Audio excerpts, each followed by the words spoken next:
Hello everyone, this is Defense Politics Asia.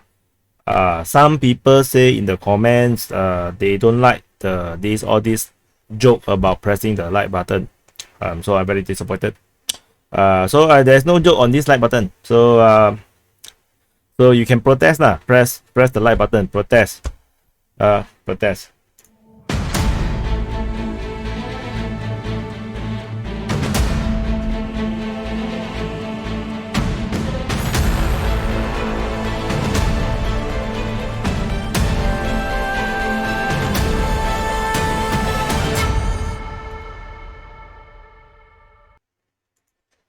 Hello everyone, this is Defense Politics Asia, and this is for the summary of the day of 89. I think it's more than 89, right? Yeah, it's more than 89. It's actually 89 and 90 for the 23rd and 24th of May. Weirdly, I remember changing this, so somehow the change did not seem to reflect. Maybe I undo it accidentally. So that's not good. So let's start off with there is no missile strikes of importance to me to note. So there is nothing. So there is no movement or news regarding this potential counter-offensive by the Ukrainians. It's likely that they will never happen, knowing how Ukrainian offensive seems to play out. The offensive always hype up until is like as if you're going to see one massive push to conquer the entire region, and then only for it to be just some puny skirmishes, and then nothing happened since. So let's see if this going to turn out differently, because it's not really looking good in the east, so maybe they are actually preparing to do something more in the south. At the Zaporizhzhia Front, or Zaporizhzhia Line, there is this rumor that the Russians are gathering in Vasilivka. So Vasilivka is here, south of Kanyamsky and south of Zaporizhzhia city. So according to this information from the Russian source, Intelslava, the Russian army is preparing to advance towards Zaporizhzhia, and the battalions are concentrating in Vasilivka. So which is Vasilivka here, and the Russian troops in Vasilivka has been reinforced by 3 battalion tactical groups, and so BTG or BTR or no, I don't know. And then they say that there are now more Russian soldiers in the city than local residents. So very interesting. But somehow whether is this just a misinformation, a rumor, or is this a reality, we shall see, because it's not very efficient if you put 3 battalions worth of troops in one town and not to do anything with it. So because ultimately this is Intelslava, this is a pro-Russian group, who knows, they might be semi working for the Russian government, and they push out some fake information so that they can continue to draw more reinforcement and reserve from the Ukrainian side away from the Eastern Front, because this is really far away from the Eastern Front. If you can see, it's around 150 kilometers or more. So let's see how this play out. There is no other information. In fact, I don't even think this is relevant anymore. Let's see when is this. 18 May. So this is actually 1 week old already. So I think we can delete this. So the only action around this Zaporizhzhia Line again is mostly just artillery battles. So you have artillery firing at opposing positions, and then you have a counter battery fires against the artillery. Then you have counter battery fires firing at the artillery, and so on and so forth. Moving on to Mariupol. You thought that there's nothing on Mariupol, right? There is something. So the demining operation has been completed in Mariupol's port. So Basurin of the DPR, I can't remember what's his rank. I think it's military. I think he's the defense minister for the Donetsk People's Republic. If I'm wrong, you can correct me, because I'm very bad at names.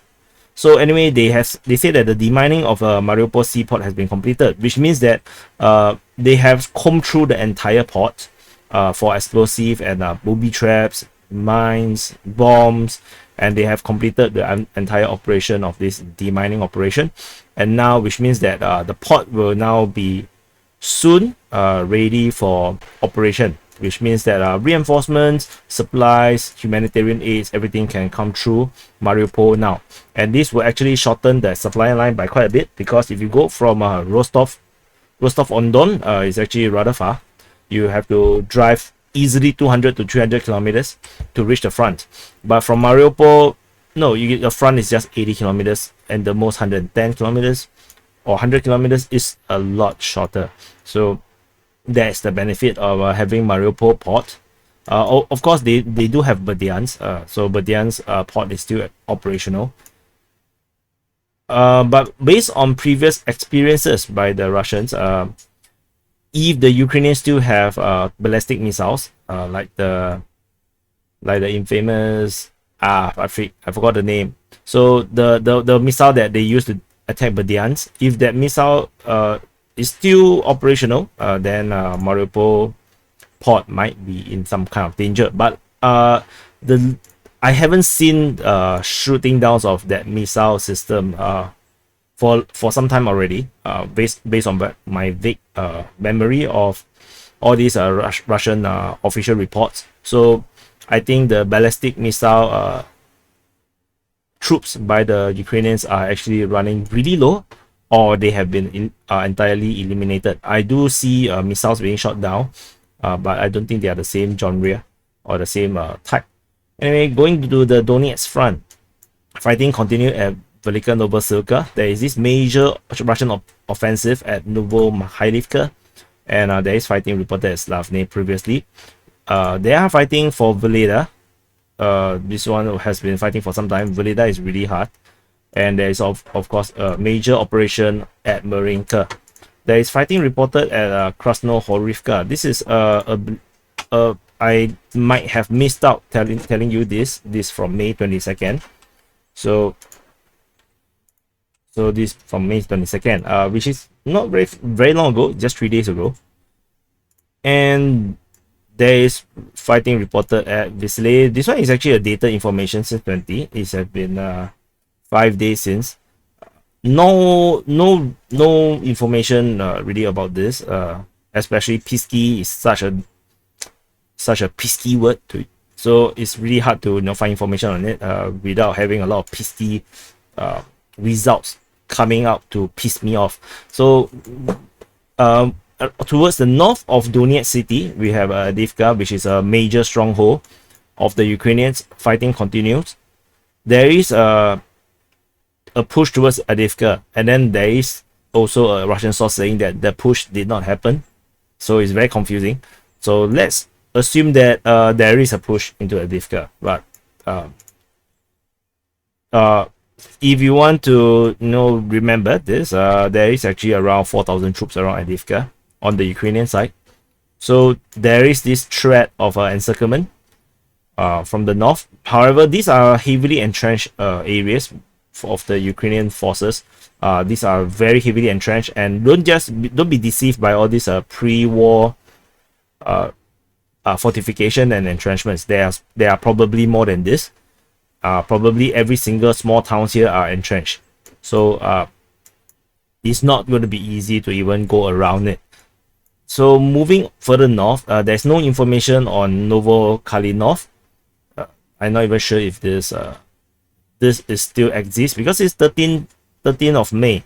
And but the important thing is this entered, which is why I do not dare to delete this, because there might be a possibility that the Russians have actually captured the little village here, or town. There is no news on Alexandropol, so this fighting might have failed. So I'm going to delete this. So I'm going to push this down. And hey, the male organ is about to come back with broken testes. Anyway, going to New York, the entire frontier has kind of died. There is actually no information about any offense on the New York area, which is rather weird. So we're gonna leave this here for now first. Let's put it as pending, to see whether there's any other information about this. Currently, I really didn't see any information about New York. It's like the entire front just went dead. In Torres, there is artillery strikes and not sure if is it missile strikes. I know there is some explosions in Torres. The Russians have been bombarding it. So does at Zelizny and maybe at Pisny.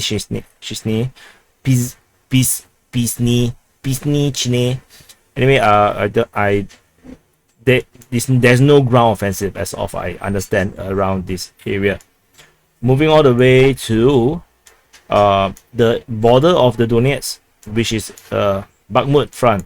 So I call this entire area in the west, the easternmost part of the Donetsk Front, this as the Bakhmut Front. Just like the most northern part is actually the Izyum Front. This is actually Bakhmut Front now. Particularly for Bakhmut Front is anything that happened past within the border of Donetsk, so around Bakhmut area. So in Bakhmut Front, a lot of in the southern part, there's a lot of development. The Russian forces have blitzed through this entire area around Svitlodarsk, and all the way up north to Svitlodarsk. So because this is a 2-day summary, so on the first day, the Russian forces have captured Mykolaiv, as well as Svitlodarsk, as well as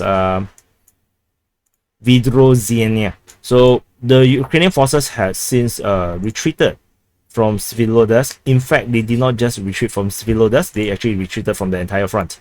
The Svitlodarsk is a very important city because this is actually one of the major defended of entrenched fortified city, much like Avdiivka.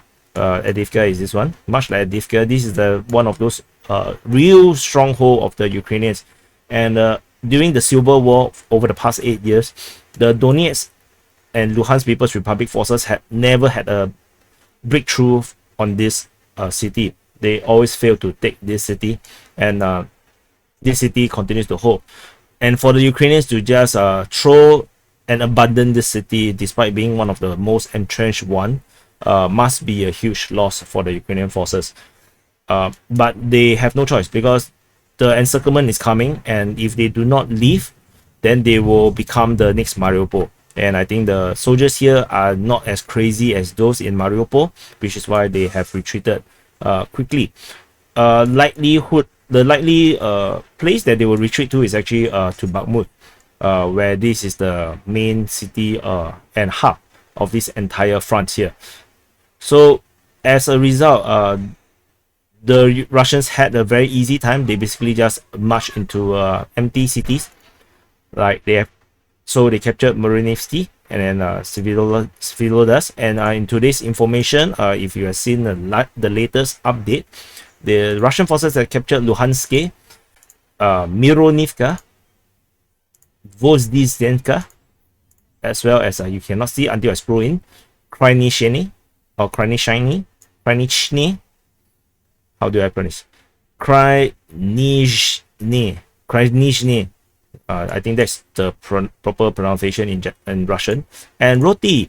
In roti, I mentioned in the quick update, roti in Malay or Indonesian language is actually bread or sandwich or bread, mostly bread, because sandwich and bread is actually the same thing. We call it roti or loti in Hokkien. So I always find this name very funny. So the Russians have the feel of their bread, and then now this entire front has flattened, and this actually shortens the front, if you're not aware of, because this entire area is a water body. So the front line actually shortens from maybe around 20 over kilometers. Now the front from Svitlodarsk is only down to only 7 kilometers from Svitlodarsk. So So this is the kind of things that sometimes you may not be aware of. When they're fighting around this area, you see the front line can be rather huge. You know, it's like 25 kilometers. So imagine you have to put troops around 25 kilometers. So now this entire front line is just 10 kilometers. So that means that when the troops all gather into this front, they will have double the number of troops, which makes them even more scary. The line, however, at Piloshanchne, how do I pronounce this? Piloshanchne,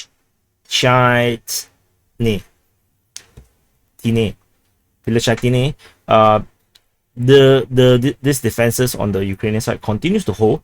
The Russians seems to have some trouble trying to break through in this town. The likelihood of, so on this Bakhmut Front region here, it is conceivable that there is actually no more Ukrainian troops in this area. Ilovaisk, Kleinov, Veshnia, maybe they will be at Semi-Herja. They may be here.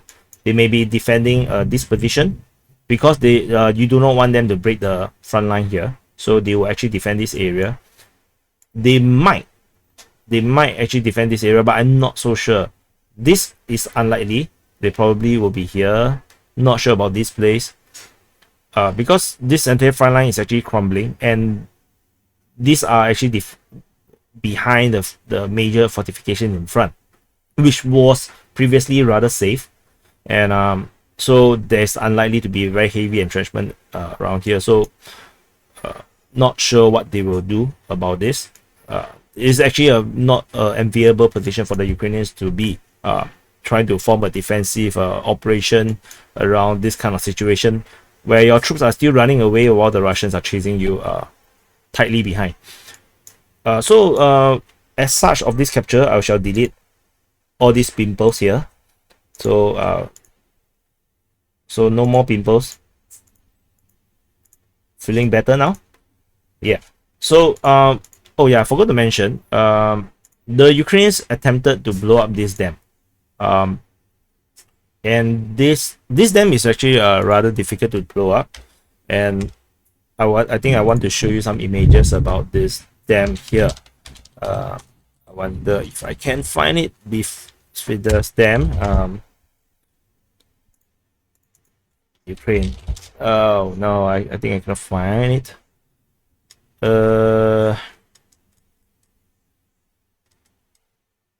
Sorry. 404. Svitlodarsk. Goodness. Or Svitlodarsk. I actually spelled wrongly. So Svitlodarsk. So I want to show you this because so this is an explosion. That's why you see the smoke. And then you can see that there is actually a whole line of explosion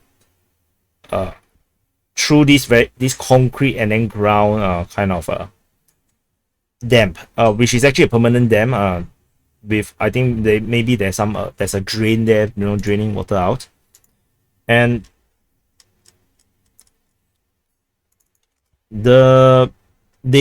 however, they kind of failed. The dam did not appear. So this is the evidence of they actually have this troops, Ukrainian troops, digging some holes and putting the explosive inside. So the Russians actually have evidence that the Ukrainians tried to do this. Oh, I cannot really find any more of these photos. There's a photo, there's another post which they actually go closer. Just forget about it. Just know that you can trust me on it. If not, you can actually try to Google and search yourself. But this attempted explosion of the dam failed. So this water level is a lot higher than the ground here because this is actually the Luhansk River. This is also Luhansk River. So if you burst this dam, this entire area from Luhansk to this part of Svitlodarsk, as well as Mironsky, as well all the way further down the river here, this will be entirely flooded. There are civilians living around this area. Not sure how bad it will be should this dam fail. So luckily it did not fail. The dam is well built. So yeah. Okay, let's move on away from Bakhmut Front. It's getting a bit irritating. It's a bit dwell a bit long there. So then we have this count head. So the horse and with the mohawk now have evolved into a more advanced animal called the cow. So this cow is very happy. I made it a smiling face. So in actual fact, what happened is that the Russian forces have actually captured this position 2 kilometers north of Soledar. So they have not attacked Soledar itself. They actually entrenched themselves 2 kilometers north of it, and they actually cut off the road. So this road is now unusable for the Ukrainians, and this spells disaster for anyone fighting on the easternmost front, as this is a major highway, and this highway from the major transport major hub resupply hub of Bakhmut is now unreachable. They have to go the long way up north and then go through Siversk to go to reach actually Lysychansk as well as Svitlodarsk. And the people fighting in the southern part of the Luhansk front is going to be much worse because the actually resupply route will be like what, at least 80 kilometers or more. So this is actually rather bad. Not to mention all the way you can be hit by airstrikes. There is the Russian forces. So now we at Popasna Front. So I decided to call this count hit the Popasna Front again for easy identification, because things are getting a bit confusing now because the Russians are pushing so hard everywhere. The Russian forces have captured, I spelled the captured wrong, captured Vasilivka, and they have also finally captured Viktorivka. Viktorivka has held on for some days, finally has fallen, and then however Nykov and Vrubivka continues to hold strong. There is this sweeping, but not sure what happened because they still haven't sweep finished. I think the Ukrainian forces left too much rubbish around. Maybe they have a massive rave and they throw all the vodka bottles everywhere. So poor Russians have to sweep. Oh, they are not Russians, they are Rusisans. So I spelled wrongly again. I must be very sleepy that day. So this is happening. So they captured two positions. The fighting at Komishuvaka is coming to an end. There is information that the operation now in Komishuvaka is actually more towards cleansing operation, clearing operation. Again, the Ukrainians like to party, so they need to do a lot of cleaning there. Hopefully they wipe it clean because COVID-19 is still around. The Ukrainian forces, according to this tweet, say that the Ukrainian forces is retreating from Brestov. So Brestov is here, and they're also retreating from Soledar. So if this is true, which means that the Ukrainians have entirely abandoned this entire resupply route. They have entirely abandoned this, and it's not very good. My assessment now is that because this is rather undefendable, because the cow head is very huge, and the cow will start to become a carnivore, they might decide to actually entrench along this entire other highway up all the way up north, because this is an entire consistent chain of settlements from Bakhmut to Paraskovika, Krasnahora, Blahodane, for the don't know how many, so many places called Blahodane, and Krasnopolivka, Mykolaiv, Rudolivka, Fedorivka, Perizne, and so on and so forth, all the way until Siversk. So this can be an entire very strong entrenchment that can actually hold the line much better. The only danger for this line is that the rear falls. If Lyman falls and the Russians decided to push through at Kryvaluka, or they actually head over to Raihorodok, they actually can swing backwards and then hit them in the rear, then that will also be a disaster for the Ukrainian forces. But as of now, I think entrenchment along this entire road might be the priority for the Ukrainians, which is why they have been withdrawing so heavily. And they might also want to hold up this road here, because this is the lifeline for the troops all the way in the eastern side. So we might see a much stronger defense higher up here along Vimika, Ivano-Darivka, Pioneer. I think might. I'm not sure. They might actually want to hold up this position much stronger. Whether they can hold is another story altogether. So this is the situation here. This is look like this is where the line will be. The count looks really happy. Down at the Luhansk front in the south, fighting continues in Zolote. There is some rumors that Zolote has fallen, which is kind of confusing for me. I don't think so, because Zolote is actually the 5 different villages. To say Zolote has been captured is kind of a misnomer, so I don't think that is true. I would like to have more specific information regarding this Zolote situation. Herske continues to hold as well, but is under attack. The forces around here is Herske, Zolote is around 3,000 troops. Not a lot, so but enough to hold up the Russians for some time. But of course, this number might be wrong. Who knows? Who knows? There might be 10,000 troops around here. Further up north, there is no information about Myrna Dolina. There is no push towards Pilisne. Over at the Luhansk front in the north, there is fighting reported at Voronov. There is fighting reported at Mitolkain. Of course, also at Sirotiny. Sirotiny. What is this? Okay. So there is no other information regarding Severodonetsk and Lysychansk. No incursion from the Russians over the Sibirski Donetsk River. So now we are in Izyum Front. On the Izyum Front, there is a major progress for the Russians in Lyman. So the major offensive assault directly into the city happened a few days ago, and according to Denis Pushlin, half of Lyman has been reportedly captured, and the advance is actually the advance is coming from the north, from Drobyshev. They actually fight downwards, southwards, and then they capture half.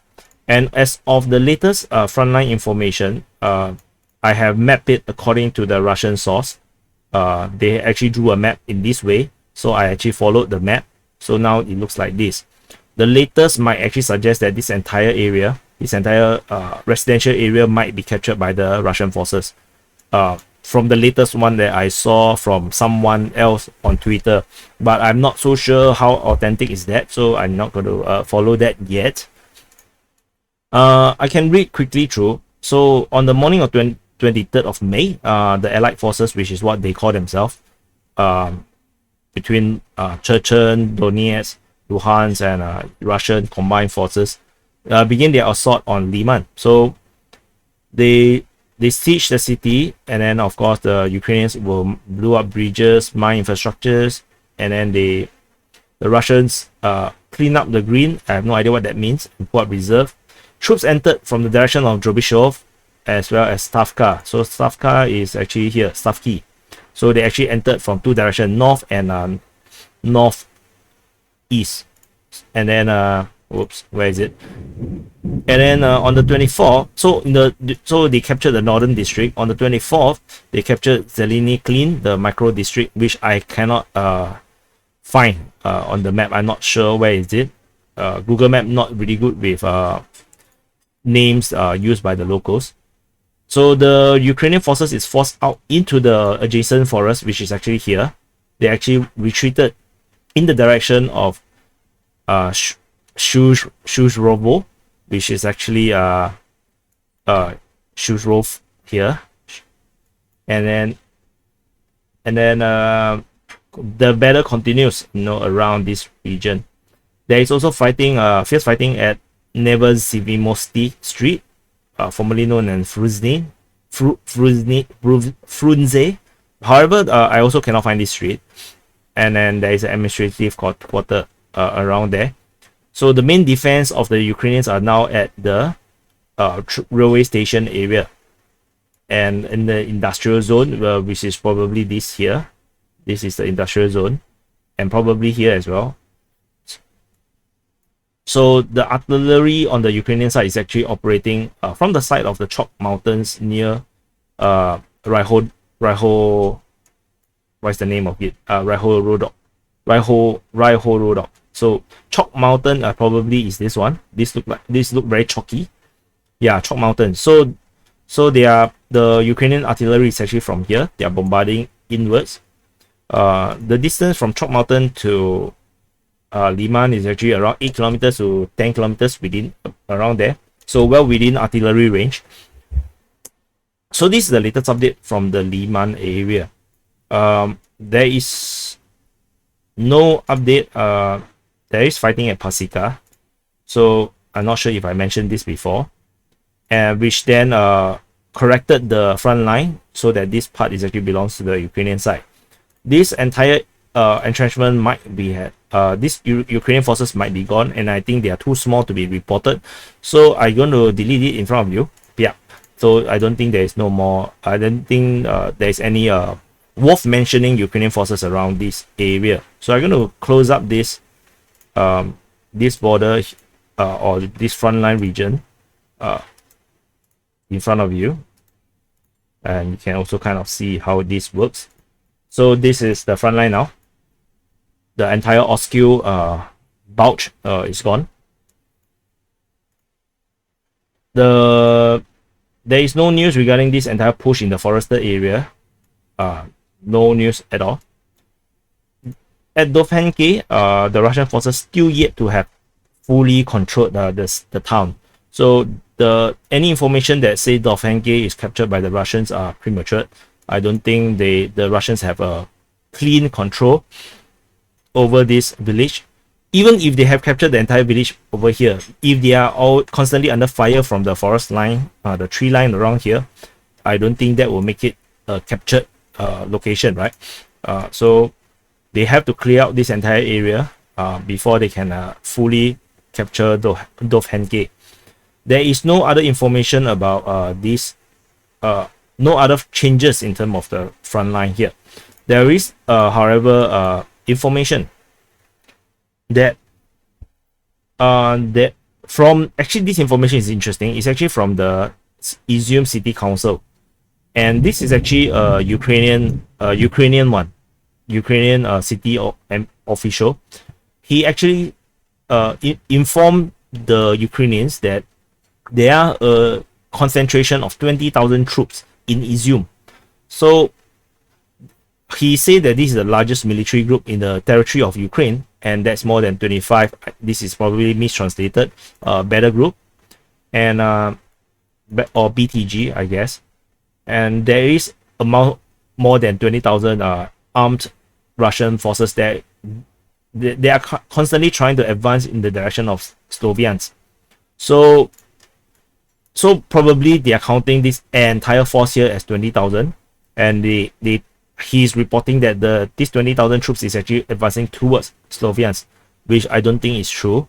I think they are still trying to head south to cut this resupply route, and the main target is still probably Bakhmut.